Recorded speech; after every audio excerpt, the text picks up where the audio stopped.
Okay, so here I am with another little breakdown of an experiment that I went through, trying to refine some of my little ideas to get certain shapes and see what I could come up with in order to get another sort of rocky structure.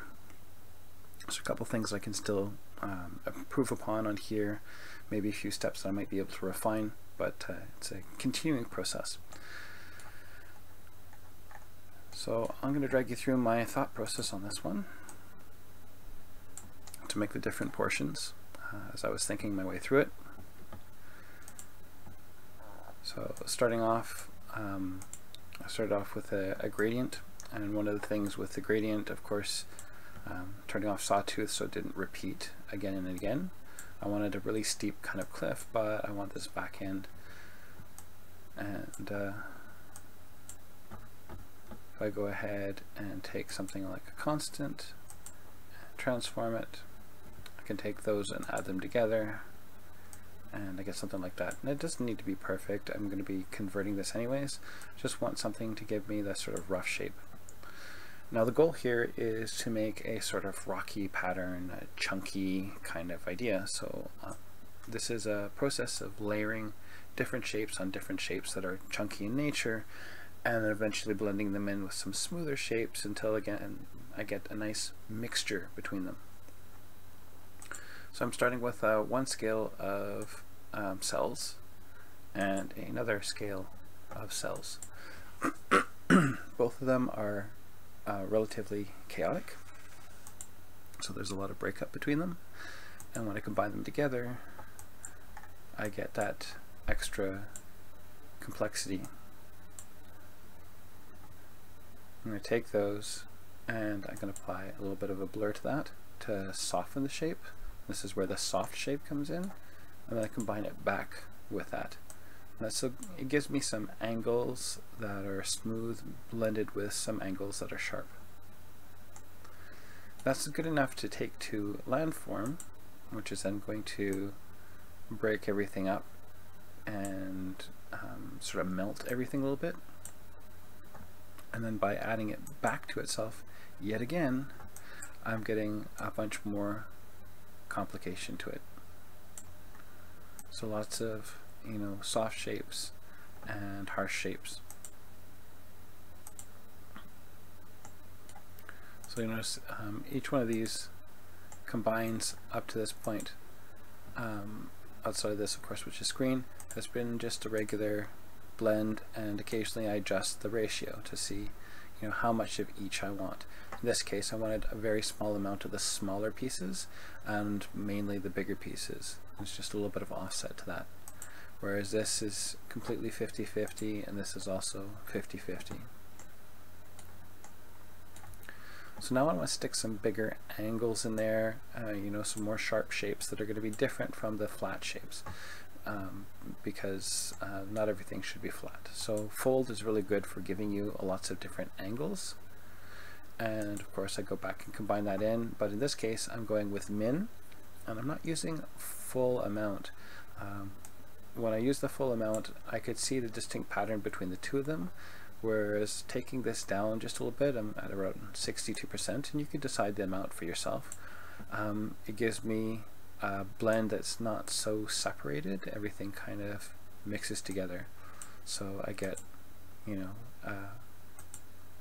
a different varied rock shape.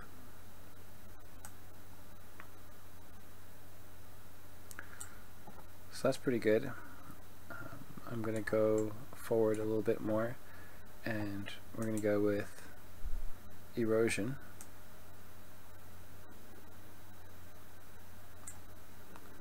And snow. And the goal here is to get some sandy cover in here. So with the erosion I have these big mounds at the base, but I don't like all this melting at the top. With this I get little mounds but very little at the base. So when I combine them together, setting it to max, I can control how much of those big mounds at the bottom that I want. And I probably could have taken this up a little bit further. I didn't, but I could have. So looking at this, I felt like I could get some more sharp shapes out of this, something a little bit more angular. So I wanted to try a quick experiment with recurve. And what recurve did for me was actually pretty interesting. I just used this default setting, so this is more of a happy accident than anything else. I expected that I would have to play with degrees until I got something interesting, but the difference between using recurve and just going directly to aperture is it has a very angular sort of path to it. And so this breakup was nice, but of course what ends up happening with this is it also softens everything. That's part of its goal. So I wanted to bring a small amount of that rough detail back into it. And I did that again, just as I'd been doing up to this point, which is a little bit of combine. It's 50-50. And so the difference here is between this and this, you can see. And actually if we switch to this right here, you can see it even more. It's kind of blocky. I do this, and you see these little rock shapes that are exactly what I wanted.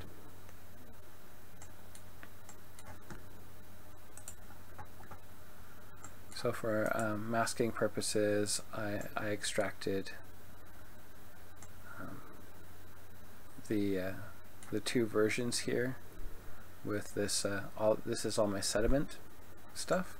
So I've got the snow and the erosion, which are producing the mounds of snow between this to this. So by doing a difference on them, I see the remaining amount, and then I just did a height that was set to just 1%, no fall off, and then it captured that information so I could take it out. I didn't end up using this because I found another way to do it, but I want to show you this just in case you're looking for a way to extract specific details. So this is something that I do very often in a lot of different of my builds, is taking two versions, comparing them, and then I'll do a difference and then just do a height, and that allows me to grab specifically those changes, those areas of difference.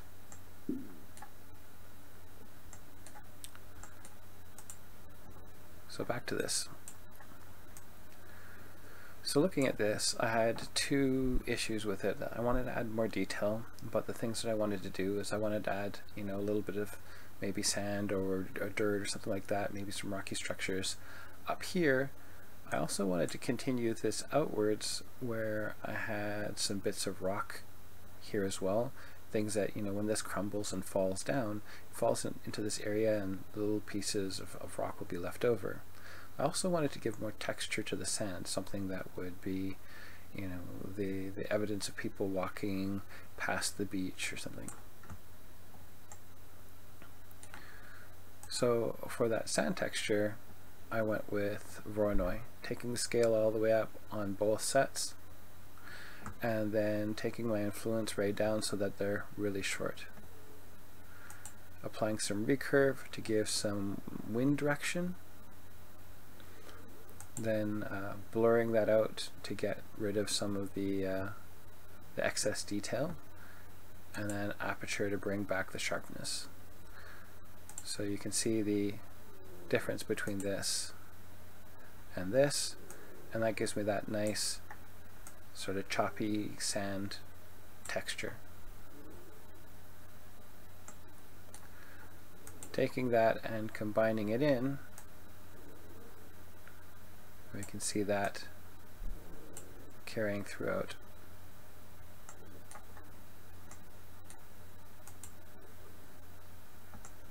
So I could have masked it to just the area of snow, making use of this mask that I made. But I looked at it and the changes to the rock surface that it made were minimal, so I figured I wouldn't bother. Using a bias gain, I'm lowering this, and that's because the reason why this is cut flat is because it's going to its maximum height. So I need to lower it a little bit by taking down the bias and intensity. So bias will scale the height of it, and then intensity will just bring the entire thing down. And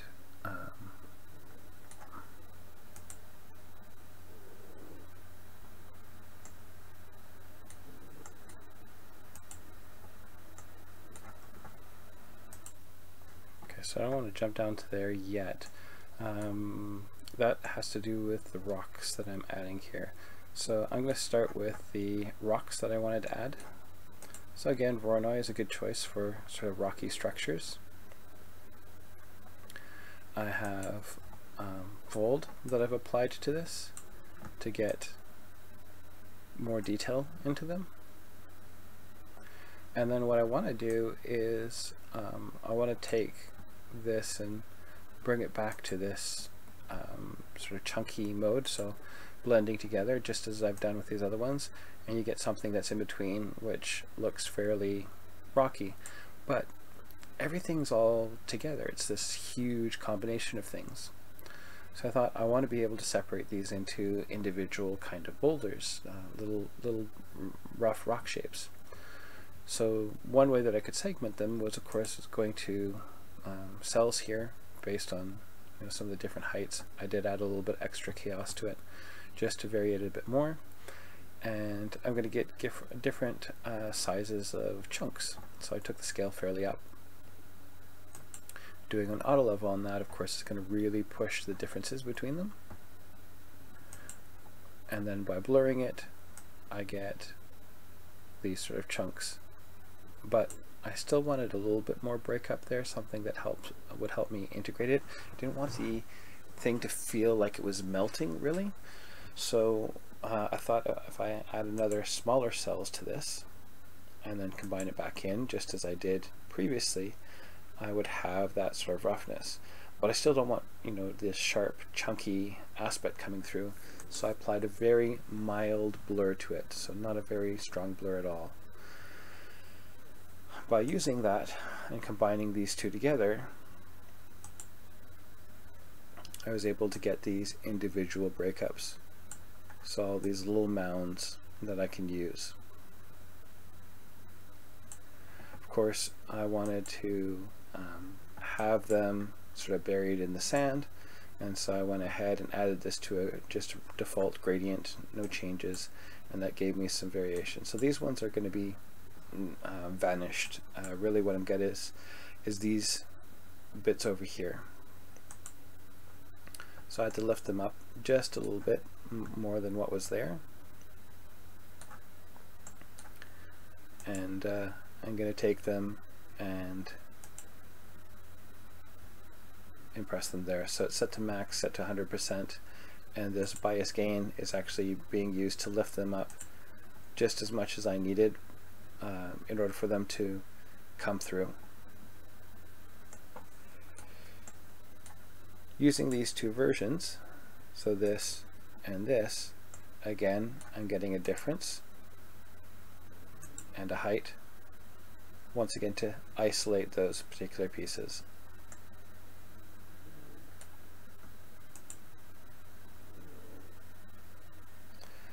I'm also going to get a height off of this final shape here, but I'm going to allow some fall off here, and this is because I want to modify this top. In order to get it to blend in here, I'm going to have a little bit of this area also included. So that's why I have that fall off and the height as it is. That I'm not just going straight up to the edge, otherwise I'll probably just have an edge here.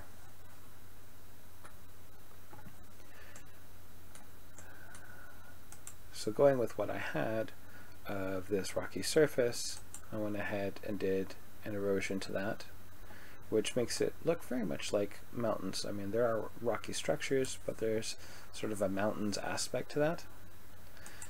So taking a mounds-based, billowy purlin and dropping the influence so it's not super high, combining those together with difference.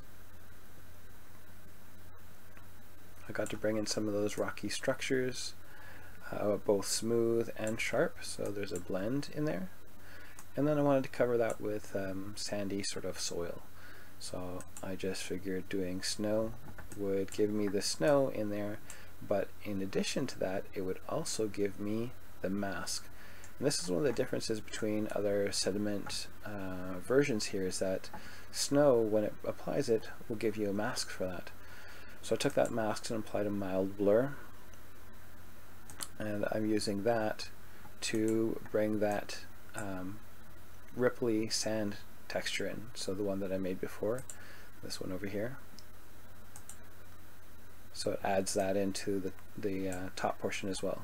And once again, I'm not going to have all of it, I'm just going to keep that section. This basically gets cast away, but this is working. So I tried a few different ways of including it, and the one that worked the best actually was a difference. But the problem was, when I did the difference, is that it was backwards. So I did an invert, and then of course it was too high, and so I used a bias gain to bring it back down again. Then when I went ahead and used that, it went right side out, so everything kind of worked, and it seems to blend fairly well within this area, so I was relatively happy with that. Now remember, I said that over here I made this mask to try and isolate some of the sandy regions, and I figured there would be other ways of handling that.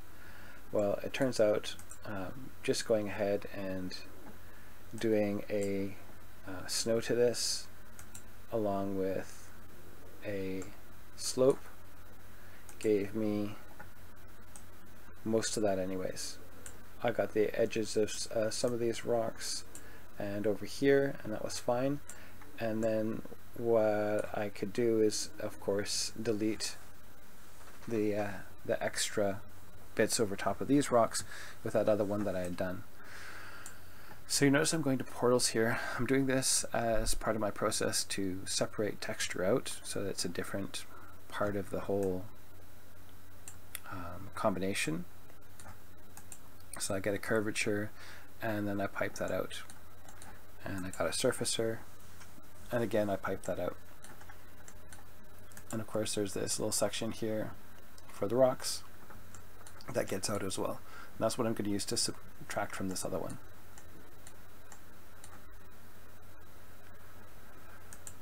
So my surfacer and my curvature are being used with different sat maps to get different details on this.